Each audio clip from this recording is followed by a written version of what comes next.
আমাদের ডিমের রেসিপি পর্বের আজকের রেসিপি ডিম ভাপা। এটা খুব সহজ আর দারুণ টেস্টি লাঞ্চের রেসিপি।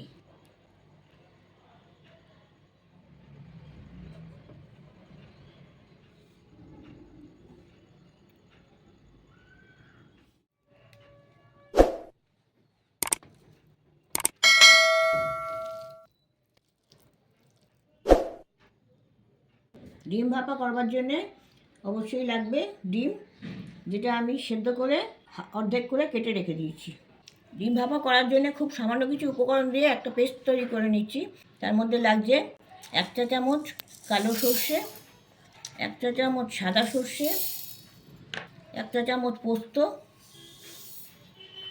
8-10টা কাজু বাদাম কুচি, 1/2 চা চামচ হলুদ গুঁড়ো, পরিমাণ মতো নুনটা এতে দিতে হবে, তা নাহলে পেস্টটা তেতো হয়ে যাবে। একটা কাঁচা লঙ্কা আমরা একটা দিয়েছি, আপনারা ঝাল যদি বেশি খেতে চান তাহলে বেশিও দিতে পারেন। আর কিছু ধনেপাতা কুচি, সামান্য একটু জল দিয়ে দিচ্ছি। ঢাকনাটা দিয়ে আমি পেস্ট করে নিচ্ছি, মিহি করে পেস্ট করতে হবে। উপকরণগুলো পেস্ট করে নিয়েছি, পেস্টটা এরকম মিহি পেস্ট হবে। এটা টাইট ঢাকনাওয়ালা একটা টিফিন কৌটো নিয়েছি। এই কৌটোর মধ্যে আমি ডিমগুলো এবার সাজিয়ে নেব।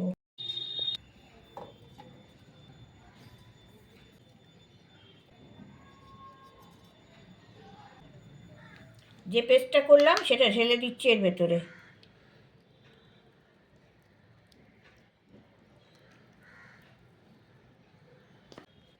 অর্ধেক করে কাটা 2টো কাঁচা লঙ্কা দিয়ে দিচ্ছি। কিছু পেঁয়াজের বেরেস্তা এর উপর ছড়িয়ে দিচ্ছি, আপনারা কাঁচা পেঁয়াজও দিতে পারেন। 2 টেবিল চামচ সর্ষের তেল দিয়ে দিচ্ছি। এতে তেলটা একটু বেশি লাগবে, যে পরিমাণ ডিম থাকবে বুঝে তেলটা দেবেন। 2টো গোটা কাঁচা লঙ্কা আরও দিয়ে দিচ্ছি ফ্লেভারের জন্যে।